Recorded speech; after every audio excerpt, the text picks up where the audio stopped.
मत्ती अध्याय 26। जब यीशु ये सब बातें कह चुका तो अपने चेलों से कहने लगा, तुम जानते हो कि 2 दिन के बाद फसह का पर्व है और मनुष्य का पुत्र क्रूस पर चढ़ाए जाने के लिए पकड़वाया जाएगा। तब प्रधान याजक और प्रजा के पुरनिये काइफा नामक महायाजक के आंगन में इकट्ठा हुए और आपस में विचार करने लगे कि यीशु को छल से पकड़कर मार डालें। परंतु वे कहते थे, पर्व के समय नहीं, कहीं ऐसा न हो कि लोगों में बलवा मच जाए। जब यीशु बैतनिय्याह में शमौन कोढ़ी के घर में था तो एक स्त्री संगमरमर के पात्र में बहुमूल्य इत्र लेकर उसके पास आई, और जब वह भोजन करने बैठा था तो उसके सिर पर उंडेल दिया। यह देखकर उसके चेले रिसियाए और कहने लगे, इसका क्यों सत्यानाश किया गया? इसे तो अच्छे दाम पर बेचकर कंगालों में बांटा जा सकता था। यह जानकर यीशु ने उनसे कहा, स्त्री को क्यों सताते हैं? उसने मेरे साथ भलाई की है। कंगाल तो तुम्हारे साथ सदा रहते हैं, परंतु मैं तुम्हारे साथ सदैव न रहूंगा। उसने मेरी देह पर जो यह इत्र उंडेला है वे मेरे गाड़े जाने के लिए किया है। मैं तुमसे सच कहता हूँ कि सारे जगत में जहाँ कहीं यह सुसमाचार प्रचार किया जाएगा, वहाँ उसके इस काम का वर्णन भी उसके स्मरण में किया जाएगा। तब यहूदा इस्करियोती, जो 12 चेलों में से एक था, प्रधान याजकों के पास जाकर कहा, यदि मैं उसे तुम्हारे हाथ पकड़वा दूं तो मुझे क्या दोगे? उन्होंने उसे 30 चांदी के सिक्के तोल कर दे दिए और वह उसी समय से उसे पकड़वाने का अवसर ढूंढने लगा। अख़मीरी रोटी के पर्व के पहले दिन चेले यीशु के पास आकर पूछने लगे, तू कहाँ चाहता है कि हम तेरे लिए फसह खाने की तैयारी करें? उसने कहा, नगर के अमुक व्यक्ति के पास जाकर उससे कहो, गुरु कहता है कि मेरा समय निकट है, मैं अपने चेलों के साथ तेरे यहाँ पर्व मनाऊंगा। अतः चेलों ने यीशु की आज्ञा मानी और फसह तैयार किया। जब सांझ हुई तो वह 12 के साथ भोजन करने के लिए बैठा। जब वे खा रहे थे तो उसने कहा, मैं तुमसे सच कहता हूँ कि तुम में से एक मुझे पकड़वाएगा। इस पर वे बहुत उदास हुए और हर एक उससे पूछने लगा, हे गुरु, क्या वह मैं हूँ? उसने उत्तर दी, जिसने मेरे साथ थाली में हाथ डाला है वही मुझे पकड़वाएगा। मनुष्य का पुत्र तो जैसा उसके विषय में लिखा है जाता ही है, परंतु उस मनुष्य के लिए शोक है जिसके द्वारा मनुष्य का पुत्र पकड़वाया जाता है।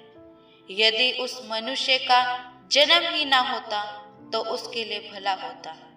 तब उसके पकड़वाने वाले यहूदा ने कहा, हे रबी, क्या वह मैं हूँ? उसने उससे कहा, तू कह चुका। जब वे खा रहे थे तो यीशु ने रोटी ली और आशीष मांगकर तोड़ी और चेलों को देकर कहा, लो खाओ, यह मेरी देह है। फिर उसने कटोरा लेकर धन्यवाद किया और उन्हें देकर कहा, तुम सब इसमें से पियो, क्योंकि यह वाचा का मेरा वह लहू है जो बहुतों के लिए पापों की क्षमा के निमित्त बहाया जाता है। मैं तुमसे कहता हूँ कि दाख का यह रस उस दिन तक कभी ना पीऊंगा जब तक तुम्हारे साथ अपने पिता के राज्य में नया न पीऊं। फिर वे भजन गाकर जैतून पहाड़ पर गए। तब यीशु ने उनसे कहा, तुम सब आज रात ही को मेरे विषय में ठोकर खाओगे, क्योंकि लिखा है, मैं चरवाहे को मारूंगा और झुंड की भेड़ें तितर बितर हो जाएंगी। परंतु मैं अपने जी उठने के बाद तुमसे पहले गलील को जाऊंगा। इस पर पतरस ने उससे कहा, यदि सब तेरे विषय में ठोकर खाए तो खाए, परंतु मैं कभी भी ठोकर न खाऊंगा। यीशु ने उससे कहा, मैं तुझसे सच कहता हूँ कि आज ही रात को मुर्ग के बांग देने से पहले तू 3 बार मुझसे मुकर जाएगा। पतरस ने उससे कहा, यदि मुझे तेरे साथ मरना भी पड़े तो भी मैं तुझसे कभी न मुकरूंगा। और ऐसा ही सब चेलों ने भी कहा। तब यीशु अपने चेलों के साथ गतसमनी नामक एक स्थान में आया और अपने चेलों से कहने लगा, यहीं बैठे रहना जब तक मैं वहां जाकर प्रार्थना करूं। पतरस और जब्दी के दोनों पुत्रों को साथ ले गया और उदास और व्याकुल होने लगा। तब उसने उनसे कहा, मेरा जी बहुत उदास है, यहाँ तक कि मेरा प्राण निकला जा रहा है। तुम यहीं ठहरो और मेरे साथ जागते रहो। फिर वह थोड़ा और आगे बढ़कर मुंह के बल गिरा और यह प्रार्थना की, हे मेरे पिता, यदि हो सके तो यह कटोरा मुझसे टल जाए, तो भी जैसा मैं चाहता हूँ वैसा नहीं, परंतु जैसा तू चाहता है वैसा ही हो। फिर उसने चेलों के पास आकर उन्हें सोते पाया और पतरस से कहा, क्या तुम मेरे साथ एक घड़ी भी न जाग सके? जागते रहो और प्रार्थना करते रहो कि तुम परीक्षा में न पड़ो। आत्मा तो तैयार है परंतु शरीर दुर्बल है। फिर उसने दूसरी बार जाकर यह प्रार्थना की, हे मेरे पिता, यदि यह मेरे पिए बिना नहीं हट सकता तो तेरी इच्छा पूरी हो।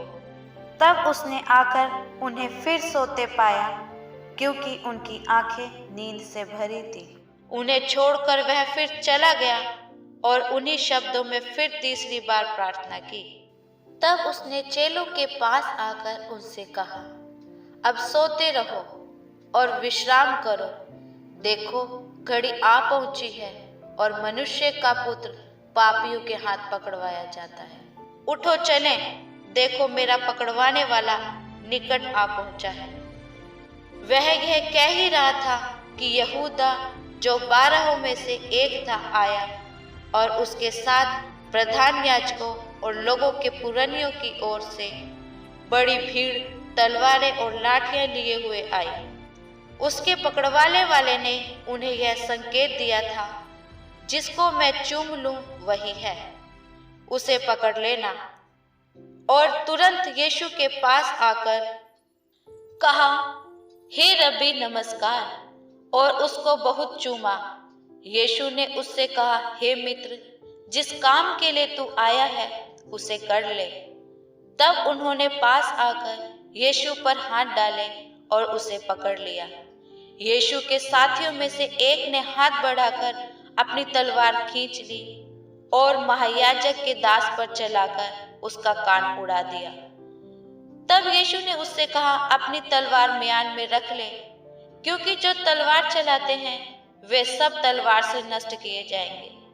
क्या तू नहीं जानता कि मैं अपने पिता से विनती कर सकता हूँ और वह स्वर्गदूतों की 12 पलटन से अधिक मेरे पास अभी उपस्थित कर देगा। परंतु पवित्र शास्त्र की वे बातें कि ऐसा ही होना आवश्यक है कैसे पूरी होंगी?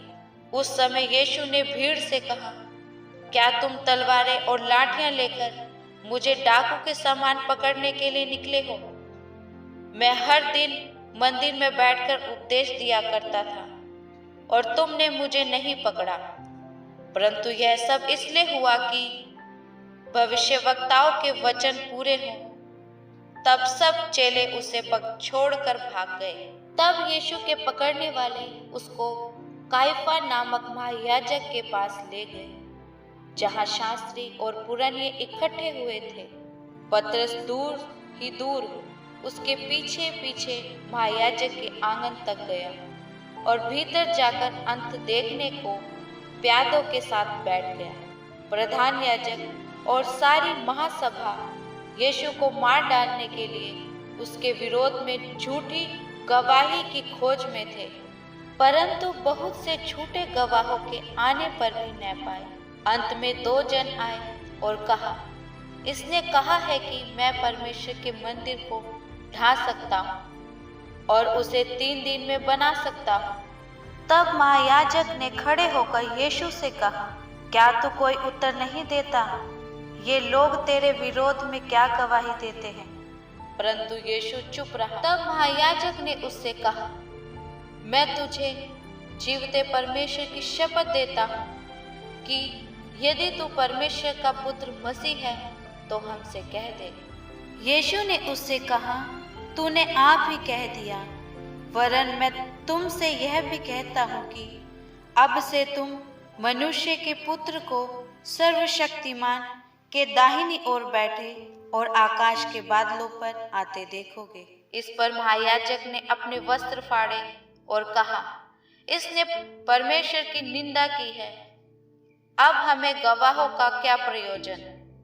देखो, तुमने अभी यह निंदा सुनी है, तुम क्या सोचते हो? उन्होंने उत्तर दिया, यह वध होने के योग्य है। तब उन्होंने उसके मुंह पर थूका और उसे घूंसे मारे। दूसरों ने थप्पड़ मार के कहा, हे मसीह, हमसे भविष्यवाणी कर कह कि किसने तुझे मारा। पतरस बाहर आंगन में बैठा हुआ था कि एक दासी उसके पास आई और कहा, तू भी यीशु गलीली के साथ था। उसने सबके सामने यह कहते हुए इनकार किया, मैं नहीं जानता, तू क्या कह रही है। जब वह बाहर डेवढ़ी में गया तो दूसरी दासी ने उसे देखकर उनसे जो वहां थे कहा, यह भी तो यीशु नासरी के साथ था। उसने शपथ खाकर फिर इनकार किया, मैं उस मनुष्य को नहीं जानता। थोड़ी देर बाद लोगों ने जो वहां खड़े थे पतरस के पास आकर उससे कहा, सचमुच तू भी उनमें से एक है, क्योंकि तेरी बोली तेरा भेद खोल देती है। तब वह धिक्कारने और शपथ खाने लगा, मैं उस मनुष्य को नहीं जानता। और तुरंत मुर्ग ने बांग दी। तब पतरस को यीशु की कही हुई बात स्मरण हो आई, मुर्ग के बांग देने से पहले तू 3 बार मेरा इनकार करेगा। और वह बाहर जाकर फूट फूट कर रोया।